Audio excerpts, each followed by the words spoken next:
सोमवार, मंगलवार, एकादशी, छठ, पंचमी, चतुर्थी। अगर आपका स्वास्थ्य खराब है तो आप उस व्रत को छोड़ सकते हो, सारे व्रत को छोड़ सकते हो। पर तीज का जो व्रत होता है,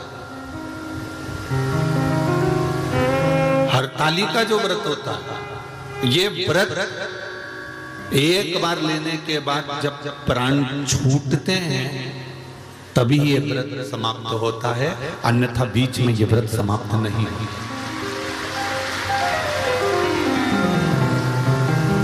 ये व्रत समाप्त होता ही नहीं। अगर शरीर से नहीं बनता कि अब हमारी अवस्था हो गई, अब शरीर से नहीं बन रहा है, तो भले एक पहर की पूजन कर कर, एक पहर का नियम धारण कर कर, एक पहर का स्मरण कर कर, एक पहर का पूजन व्रत धारण करो, और उसके बाद में भले आप थोड़ा सा जो भी आपको लेना है वो कर लो, पर इस व्रत को करना ही पड़ता है। इस व्रत का नियम ही यही है, इस व्रत की नियमता ही यही है। शिव महापुराण की कथा संपूर्ण जगत के कल्याण हेतु हिंगोली नगर में जो चल रही है, शिव कथा कर रही है। 24,000 श्लोक की ये शिव महापुराण की कथा है, जिसका एक शब्द भी हमारी जिंदगी में उतार सकते हैं। एक शब्द भी हम अपने जीवन में यदि उतारते हैं, एक शब्द को भी हम अपनी जिंदगी में उतारते हैं, तो हमारा जीवन सार्थक हो जाता है।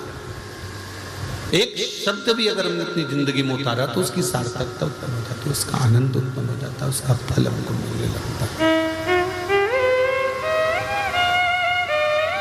महाराज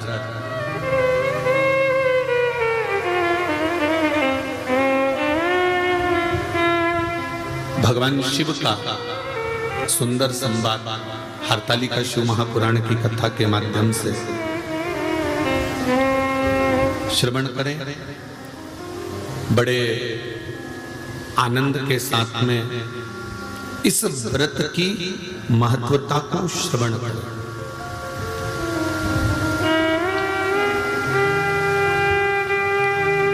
हरताली का तीज का व्रत करने वाली नारी जब प्राण छोड़ती है तो उसकी क्या गति होती है, कहां वो जाती है, किस लोक में उसका स्थान होता है। हरताली का तीज का व्रत जो नहीं करती और भूल से भी फुलेरा का दर्शन कर, फुलेरा जानते हो ना आप लोग, जिस दिन जहां हरताली का तीज बनती है, केले के पत्ते के ऊपर जहां शिवलिंग बनता है उसके ऊपर जो फूल की मालाएं लटकाई जाती है या झूमर या पत्ते लटकाए जाते हैं, उसका मात्र दर्शन वो व्रत नहीं कर रही है, उसका उपवास नहीं है, उसकी व्रत नहीं है, उसने व्रत नहीं उठाया, उसने उपवास नहीं उठाया, ना उसने व्रत उठाया।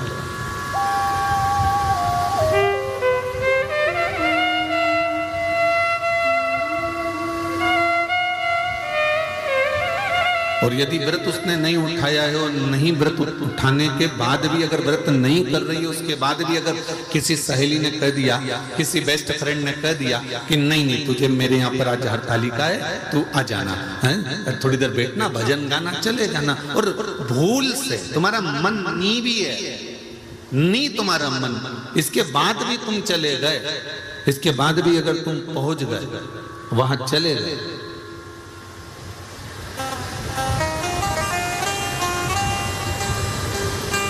और केवल हरताली का तीज के उस फुलेरे का दर्शन कर लिया, नहीं है व्रत, और उस फुलेरे का दर्शन कर लिया, तो महाराज शिव महापुराण की कथा, स्कंद पुराण की कथा बड़ा सुंदर वर्णन करती है कि हजारों हजार 16 सोमवार संकट सोमवार का जो पुण्य होता है, मात्र हरताली का तीज के फुलेरे का दर्शन करके जीव को प्राप्त हो जाता है। केवल एक फुलेरे का दर्शन कर, शंभु शंभु, केवल एक फुलेरे का दर्शन कर कर प्राप्त हो जाता है।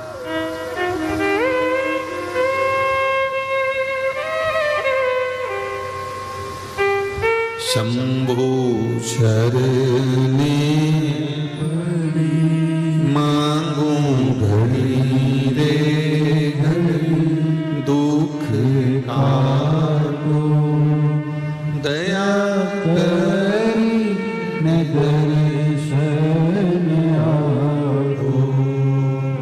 दया करी निदर्शन आपो, शंभु शरणे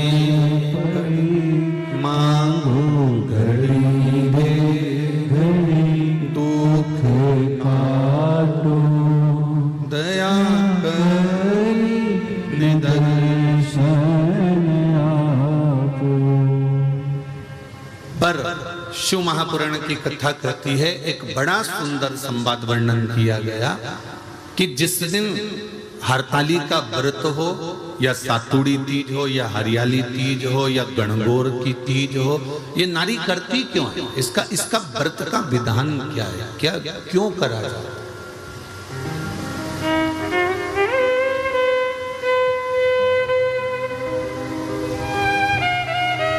तो कहा ये अखंड सौभाग्य को देने के लिए करते।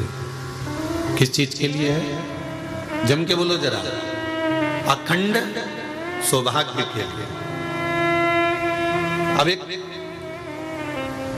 प्रश्न मन में खड़ा हो जाता है,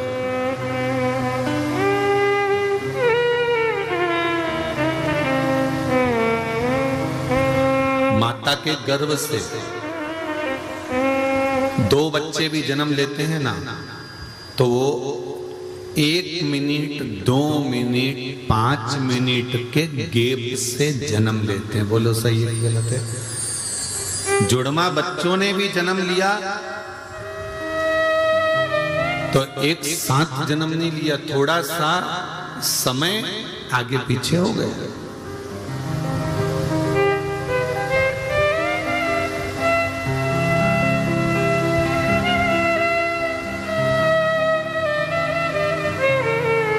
जब स्त्री और पुरुष का विवाह होता है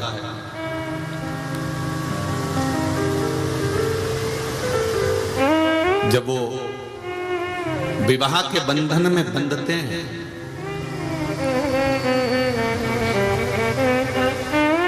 उस बंधन में कोई ये जरूरी नहीं है कि दोनों साथ ही जा रहे हैं। ध्यान देना, बहुत विशेषता का यह संवाद है। पर नारी की एक अभिलाषा रहती है, स्त्री की एक अभिलाषा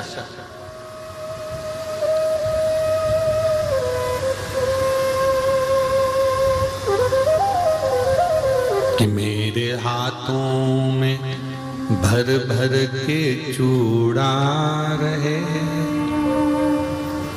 मेरे हाथों में भर भर के चूड़ा रहे, और मैया कोई काम ना, और मैया कोई काम मेरे मस्तक पे, मेरे मस्तक पे कुमकुम की बिंदिया रहे, मेरे मस्तक पे कुमकुम की बिंदिया रहे, और मैया कोई काम। हे मां,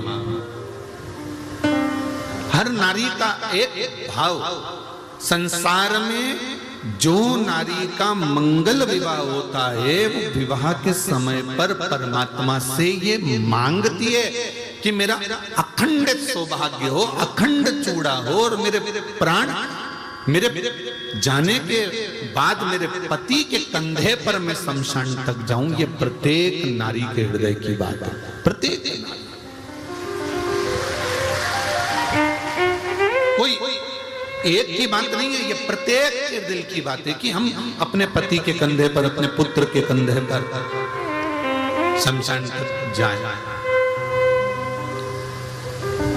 अब कई बार बड़ा दिक्कत खड़ी हो जाती है जब मान लो इतना तुमने भगवान से मांगा, इतना तप करा, इतनी साधना करी, इतना व्रत करा, इतना उपास करा, इतना इतना नियम धारण करा, उसके बाद भी अगर कोई घटना हो जाती है, कोई जीव चला जाता है, तो स्त्री को ये सोचने में आता है कि मैंने तो भगवान की इतनी पूजन करी थी, इतनी अर्चना करी थी, इतना व्रत करा था, अब मुझे तो कुछ करना ही नहीं है, अब तो मैं करूंगी नहीं, अब तो मैं ये हरताली का व्रत भी मैं छोड़ दूंगी और ये हो जाएगा। पर शिव महापुराण का संवाद तो सुनो।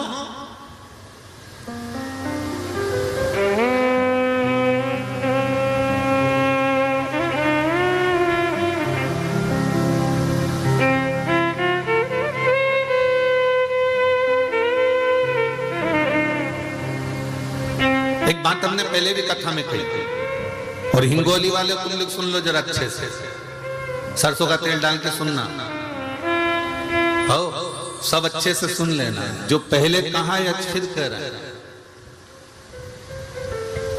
भगवान नहीं सुन रहा ना, फिर भी उसके मंदिर जाते रहो।